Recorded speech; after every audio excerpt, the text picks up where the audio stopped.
Hi, my name is Bob Mills, and this is an unboxing for Mobtown, as well as the City Limits expansion. I wanted to get this video up fairly quickly. This is my Kickstarter copy I got as a backer, and I just got it yesterday on June 11th, 2015. Sadly, the Kickstarter had a major problem in that the distributor publisher went bankrupt, and so units were made, but it had to be forwarded to a different fulfillment company, and unfortunately additional shipping had to be charged for that fulfillment company to send the units, because they were not actually part of the Kickstarter to begin with. So I'm not going to go into a whole lot of that, except to say that I'm in the United States, and I got my copy fairly quickly after paying $11 for this set plus the expansion. I'll just show that it came in this padded envelope here through U.S. Postal Service, and it's got, this is just your standard, nothing fancy bubble pack, and everything seems to be in decent shape. I don't see any dinged corners. Well, maybe this one might be a little smushed. We'll take a look at it, but yeah. Other than that, I'm glad to get glad to have the game in hand. Although I know that many people are still struggling to get their copies, and in many cases, especially overseas, they may never see them just because of the expense involved. So yeah, so let's take a look. We'll just open this first.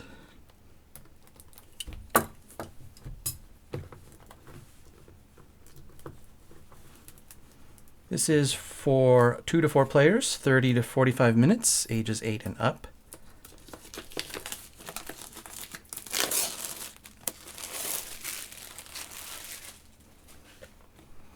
All right, and the box has a glossy finish there.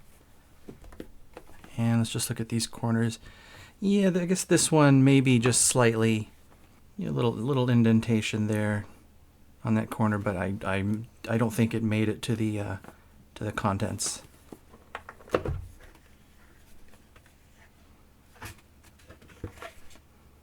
Fairly rugged box.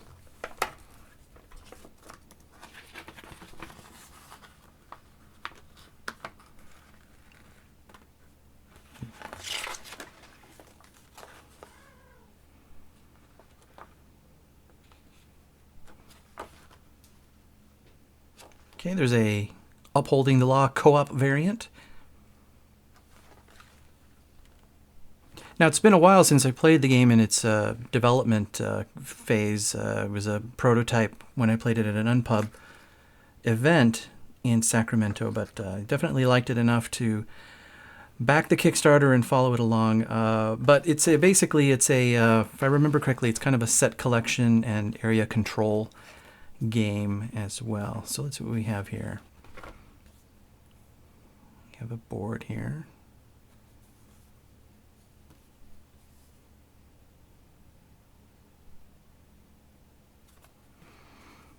There's like this is sort of a front side, which you can see is pretty smooth. And then the back side does have this little bit of a lip that you can kind of see in the reflection there. So you can kind of feel that. So this is adhered to the back side where this is wrapped around, so you can kind of see that there. Sheet of tokens, a couple sheets of tokens. When I played the prototype, these were poker chips. I believe these are what they are used for. Let's check the thickness on these. Yeah, they're just a good size.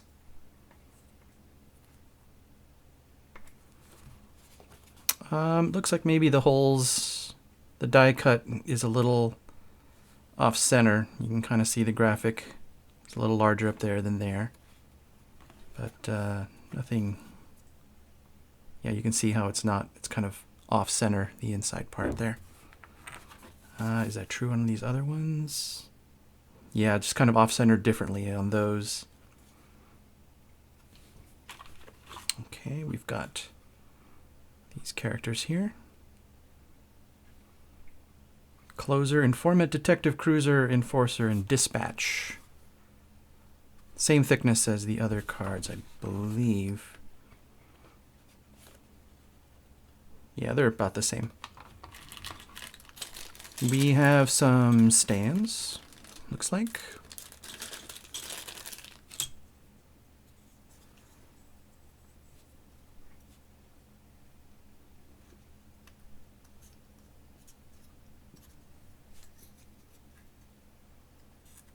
That's fairly secure.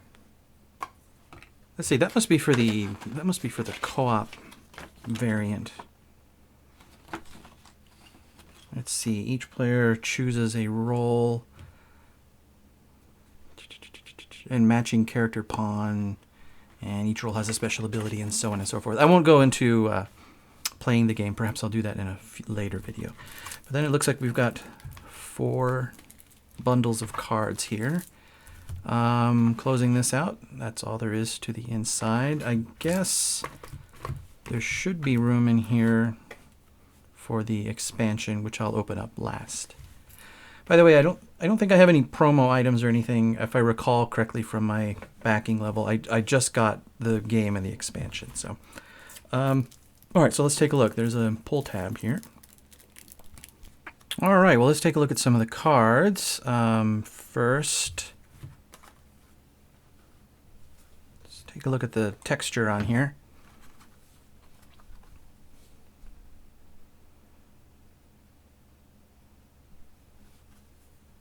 They're nice and slick. I like that. They seem a little bit thin, but let's kind of do a little spring.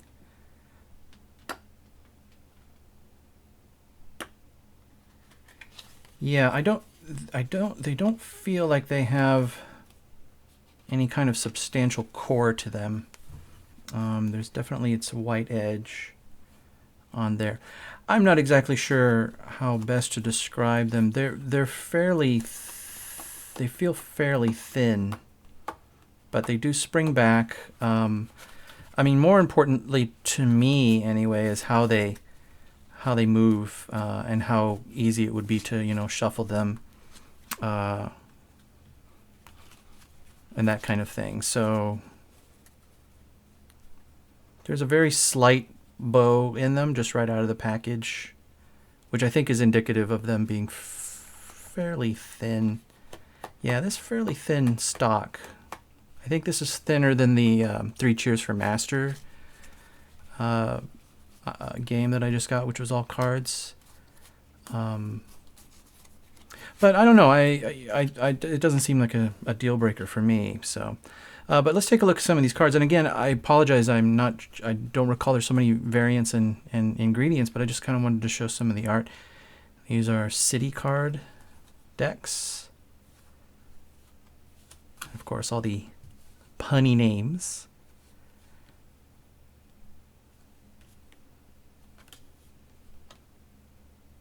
All properties cost +1 this round. The lineup has 7 cards this round. Here are some co-op roles.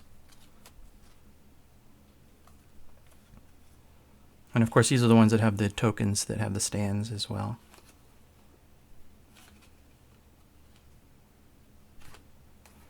Special abilities. Here we have then a block of, what is this?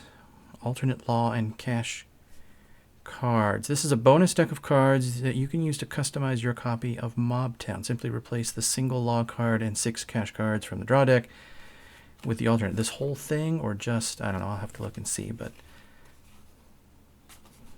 some cash cards. There's the law. Canadian cash card. Oh, I see. Okay.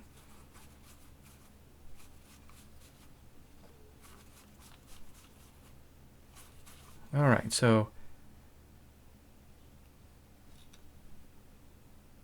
with the alternate law and 6. Oh, I see. Okay, so it's like regional, right? So you've got the different nationalities and the currency to go with them, I suppose. I think that's what that's all about. All right, let's go on to another one. Let's see this one here. Professionals.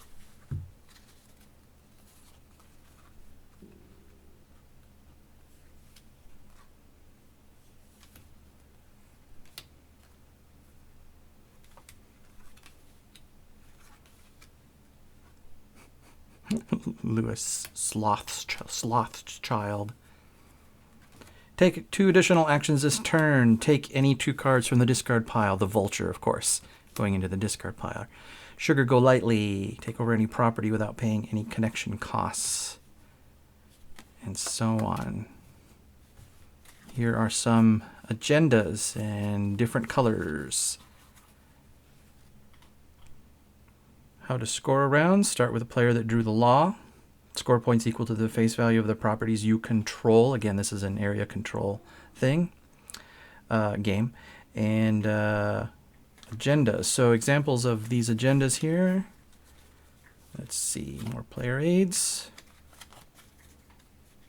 Factories. Control the most factories. Control the most restaurants. Control the most theaters, and so on. And then they repeat, I suppose, for the different... Yeah, so they repeat 1 for each color player. Right, because there are 4 colors. Yep. Got the coffee stain art on there. Connected properties, because what's going to happen is the properties are cards. We'll see them in a second, and they're laid out in a grid. All right. That is that deck. Deck number 3. Continuation of the player aid here. Weasels Run Amok. What are these? These are mob activity cards. Foxes paint the town red. Rats run rampant. Shark schemes successful. And so on. Factories manufacturing crime. Theaters can't go on with the show. Add a token to every 3 valued property. So if memory serves, in order to take over a property, here we go, you need to have either foxes or weasel cards or a mix of the 2, I think, equal to that number. And then you can put a token on there. And then in order to take it over from someone else, you need to pay that plus the number of tokens that are on there. So it gets more expensive as you go. Yeah, so these are the beginning of the properties here.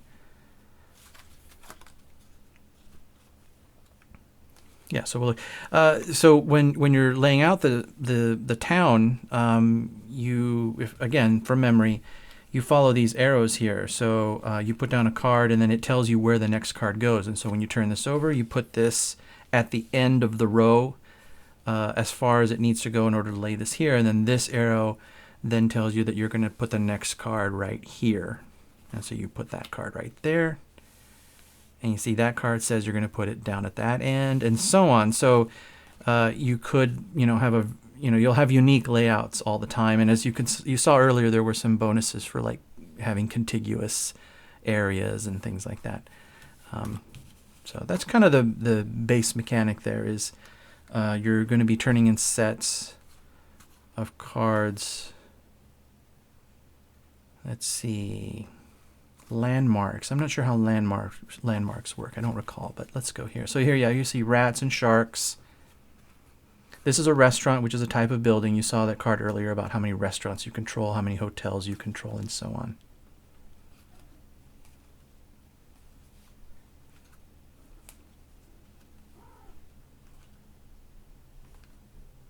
Real easy to read. Really nice graphic design. I'm really pleased with how it looks.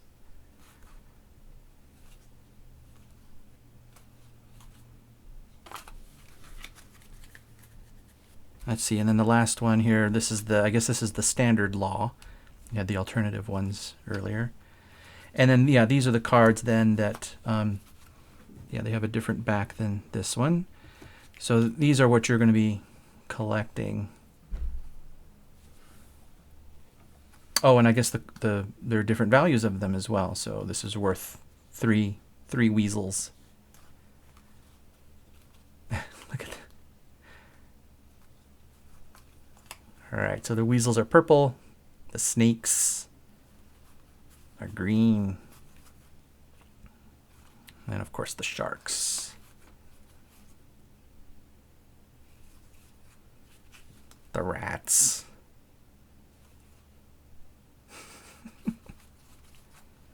And the foxes.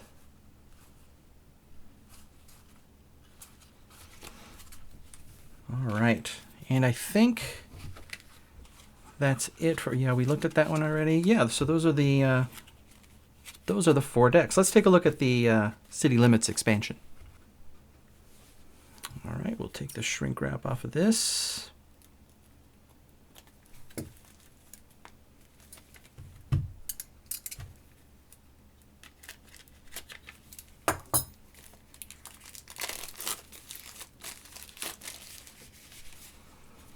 This is just a very lightweight tuck box. I don't think this is meant for any kind of serious long-term storage, but let's see. This will contain 70 cards, 10 breaking news, 18 landmarks, 20 professionals, and 22 city cards. So let's take a look and see here.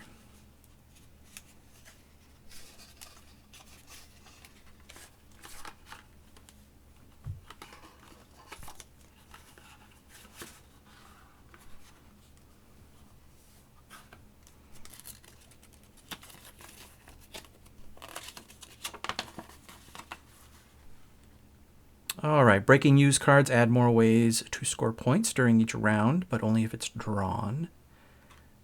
Let's see here.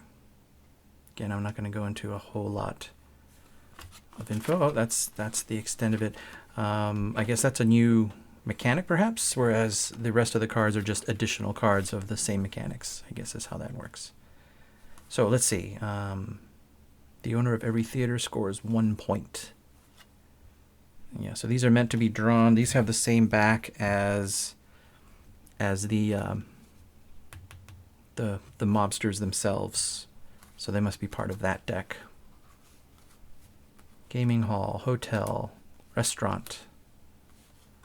All players score 1 point for every token on the bottom of a stack. So you recall they're going to stack these tokens here.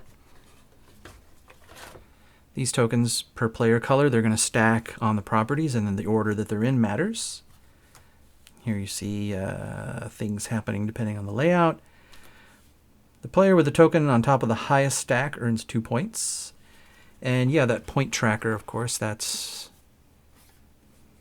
must be this.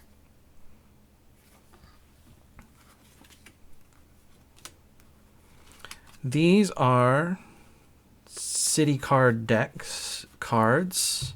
Let's get this out of the way. All foxes are wild this round. All sharks are wild this round. In Cincinnati Wello comes you. I'm not sure if that's well, is that part of the pun? I'm not sure. In Mississippi, thanks for visiting, because it's the snakes. Ratlanta, Weaselton, and so on.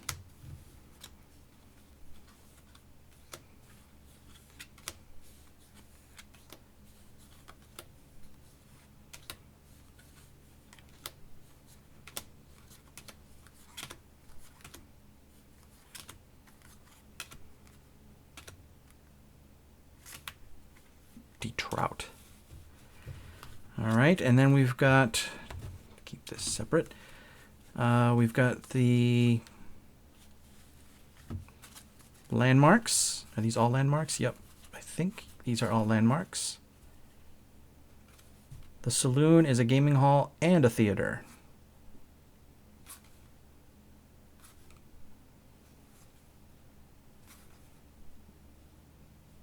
The board game printer.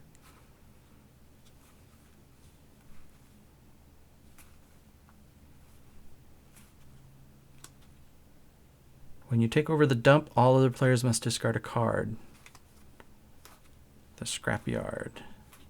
The Lone Pine Mall. As seen in motion pictures. And then finally we've got, let's see, who are these guys?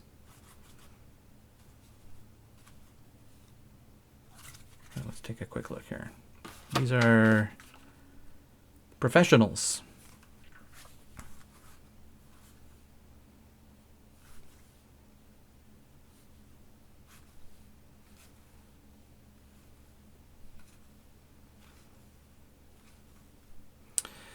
And that's going to pretty much wrap it up.